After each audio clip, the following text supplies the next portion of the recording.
अस्सलाम वालेकुम जी। 9 मई का वाकया क्यों पेश आया? क्या 9 मई को तहरीक इंसाफ के लोग थे कि जो जलाओ घेराव कर रहे थे, या जिस तरह से इल्ज़ाम लगाया जा रहा है कि ये एजेंसियों के लोग थे जो जलाओ घेराव कर रहे थे महज इसलिए कि तहरीक इंसाफ को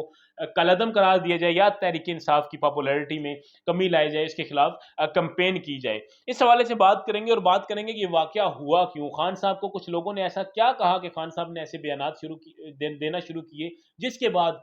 ये नौबत आई कि इस तरह के वाकयात हमारे सामने रूनुमा होते हुए हमें नज़र आ रहे हैं। इसके अलावा बात करेंगे सियासत के हवाले से, आजकल की जो सियासत है, क्या ये आज या 2018 से बाद ये लोगों को जमातों से तोड़ा गया, ये लोगों की जो पॉपुलैरिटी है उसको कम करने के लिए इस तरह के हथकंडे इस्तेमाल किए गए, या ये शुरू से ऐसा होता आ रहा है? इस हवाले से भी बात करेंगे। सबसे पहले बात करते हैं जी 9 मई का वाकया क्यों हुआ? नाज़रीन, 9 मई से पहले, इससे पहले खान साहब की गिरफ्तारी से भी पहले कुछ लोग खान साहब के दोस्त ज़मान पार्क जाकर खान साहब को ये बताया करते थे कि खान साहब फ़ौज में बगावत हो चुकी है, फ़ौज में दरार डल चुकी है, खान साहब फ़ौज तो धड़ों में तक़सीम हो चुकी है, अब तो खान साहब सिर्फ़ आपका बयानिया चल रहा है, जैसा आप कहेंगे खान साहब अब वैसा ही होगा। क्योंकि फ़ौजी भी जो हैं उनमें से वो आपके चाहने वाले हैं, जैसे ही आप ऐलान करेंगे, जैसे ही आप इनके खिलाफ बगावत का ऐलान करेंगे, जैसे ही आप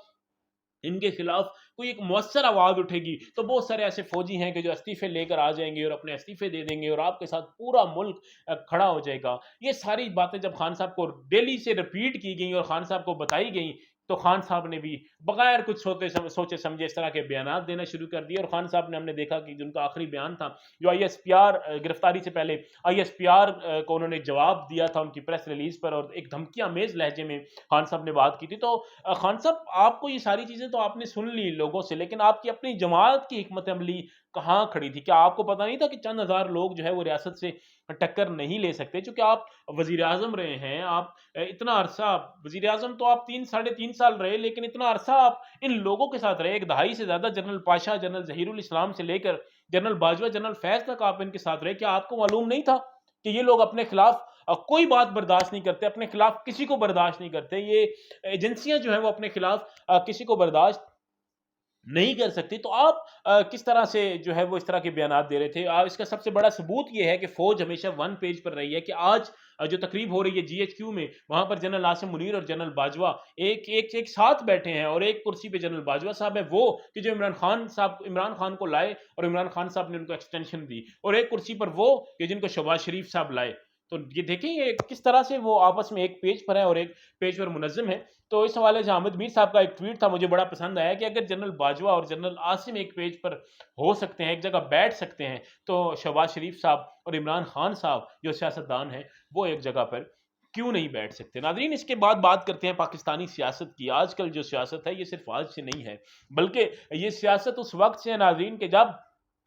हमने देखा कि मार्शल लॉ के दौर थे, जब भुट्टो साहब का अरूज आया मार्शल लॉ के बाद, भुट्टो साहब एक ऐसे लीडर थे कि उनको हराना उस वक़्त मुमकिन नहीं था। तो किस तरह से भुट्टो साहब के खिलाफ आप अगर तारीख देखें, तो भुट्टो साहब के खिलाफ मज़हबी कार्ड खेला गया। भुट्टो साहब के खिलाफ मुख्तलिफ जो उलमा हैं, उनको लाकर खड़ा कर दिया गया, और उन्होंने कहा कि ये तो गद्दार है, ये तो काफ़िर है, और मुख्तलिफ इस तरह के जो फ़तवे हैं वो भुट्टो साहब पे लगे, और इस तरह से भुट्टो साहब को हटवा कर ज़ियाउल हक को ले आया गया। जब ज़ियाउल हक का मार्शल लॉ लगा, और उस मार्शल लॉ में क्या-क्या हुआ, बल्कि मैं कहूँ कि मार्शल लॉ में क्या नहीं हुआ। उसके बाद बीबी शहीद बेनज़ीर भुट्टो साहिबा की जब पॉपुलैरिटी देखना शुरू की लोगों ने, कि अब तो दोबारा से जो है वो एक जमहूरियत की आवाज़ उठ रही है और जमहूरियत स्ट्रेंथन होने जा रही है, तो ज़ियाउल हक साहब जो है वो नवाज़ शरीफ को बीबी के खिलाफ उस वक़्त लेकर आ गए, और ना सिर्फ़ नवाज़ शरीफ को लेकर आए, बल्कि आईजीआई बनी है। आप अगर तारीख़ पढ़ें, आईजीआई बनी, उसके बाद मुख़्तलिफ़ जमातों को इकट्ठा किया गया, जिस तरह आज अलायंस बनते हैं, इसी तरह से उस वक़्त भी नाज़रीन ये अलायंस इसी तरह से बनाए गए, और उन अलायंस के नतीजे में आईजीआई और इन सब को जितवा कर नवाज़ शरीफ साहब को बीबी के खिलाफ उस वक़्त पीएम बना दिया गया। फिर भी बीबी का ज़ोर था, लेकिन इस तरह से ऐसी कैम्पेन्स चलाई गई बीबी के खिलाफ, ऐसी फ़ौश कैम्पेन्स चलाई गई, जो आज हम सुनते हैं ना कि जहाज़ों से बीबी की तस्वीर जो है वो नूड तस्वीर फेंकी गई थी। तो वो नाज़रीन, आज की ये तारीख तो है, लेकिन कहा जाता है नून लीग की तरफ से फेंकी गई थी, लेकिन वो ऐसा नहीं था। ये चूँकि एक लंबी बहस है, वो किसी और की तरफ से इस तरह की कैम्पेन्स चलाई गई थी बीबी की पॉपुलैरिटी को कम करने के। अच्छा, जब उसके बाद देखें, आप तारीख के साथ-साथ चलते हैं, जब बीबी की पॉपुलैरिटी थोड़ी-सी कम हुई या कम करवाई गई, तो फिर हमने देखा कि मुशर्रफ का इक़्तिदार आ गया, मुशर्रफ को मार्शल लॉ आ गया, और वो एक लंबा अरसा مشرف کا ماشاء اللہ ہم نے دیکھا کہ وہ لگا رہا، اور اب وہ نواز شریف کے جس کو بی بی کے خلاف لایا گیا تھا وہ مضبوط ہونا شروع ہو گیا۔ جب وہ نواز شریف مضبوط ہونا شروع ہوا تو پھر ہم نے دیکھا کہ مشرف کو لمبے عرصے کے لیے لا کر اس کے بعد 2008 میں بی بی کو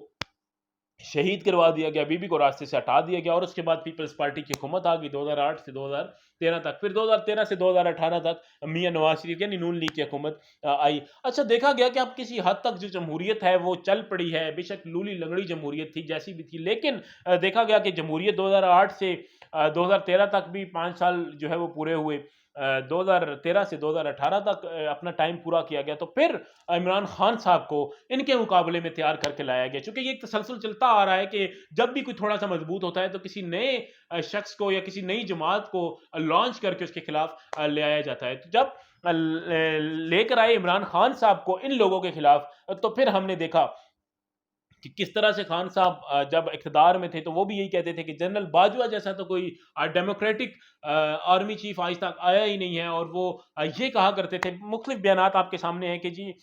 یہ ان نون لیگ اور جو پیپلز پارٹی ہے ان کو اصل ڈر یہ ہے کہ پاک فوج جو ہے یہ ان کے خلاف کارروائی کرے گی، پاک فوج ان کو نکالے گی، اور انہوں نے بہت ساری انویسٹمنٹس کی ان لوگوں کو چور ثابت کرنے کے لیے، اور پھر آپ نے دیکھا کہ جو انویسٹمنٹس انہوں نے کی عمران خان صاحب کی صورت میں آج وہی انویسٹمنٹ ان کے گلے پڑ گئی ہے، اور کس طرح سے عمران خان صاحب نے سٹینڈ لیا اور کس طرح سے ان کے خلاف کھڑے ہو گئے۔ لیکن ناظرین ہمیں دیکھنا یہ ہے کہ عمران خان صاحب کے جو بیانات ہیں کیا وہ اس چیز کا سبب نہیں بنے کہ وہ اداروں پر اس طرح سے لوگ حملہ آور ہوتے؟ کیا شہریار افریدی کی ویڈیو بیان جو ہے کہ ہم نے جی ایچ کیو کی طرف جانا ہے، کیا یاسمین راشد صاحبہ کا بیان کہ ہم اکٹھے ہو کر جی ایچ کیو یا کور کمانڈر ہاؤس کی طرف جائیں گے، تو کیا یہ ان تمام چیزوں کا سبب نہیں بننا؟ تو خان صاحب آپ کا بیانیہ یہاں پر کہاں پر کھڑا تھا؟ اگر ایجنسیوں کے لوگ تھے بھی آپ کی بات ایک لمحے کے لیے مان لیتے ہیں، لیکن آپ کا جو ہے وہ بیانیہ ایسا تھا یا آپ کے لوگوں کے بیانات ایسے تھے کہ اگر انہوں نے فائدہ اٹھا بھی لیا تو پھر آپ کا بیانیہ اب اس موقع پر آ کر آپ کہہ رہے ہیں کہ کمیشن بنا دیں، یہ کر دیں، اب اس چیز کا خان صاحب کوئی فائدہ نہیں، اور اگر کمیشن میں آپ کے لوگ آ بھی گئے تو پھر آپ کہیں گے کہ یہ جس حکومت نے یہ کمیشن بنایا ہے ہم اس حکومت کو نہیں مانتے۔ تو یہ ناظرین تمام وہ تفصیلات تھیں جو کچھ تھوڑی بہت تفصیلات سیاست کے حوالے سے، اور کچھ یہ تفصیلات کی یہ حملے کیوں ہوئے وہ میں نے آپ کے ساتھ شیئر کی۔ اگلے ولاگ میں ناظرین انشاءاللہ ہم بات کریں گے کہ جو لوگ تحریک انصاف چھوڑ کر جا رہے ہیں یہ کیوں جا رہے ہیں، کیا یہ لوگ واپس آئیں گے، اور اس کے علاوہ مزید جو بھی آگے آنے والے دن ہیں تو ان میں کون کون تحریک انصاف کو چھوڑ کر جا رہا ہے۔ اجازت دیجیے اگلے ولاگ تک کے لیے، اللہ حافظ۔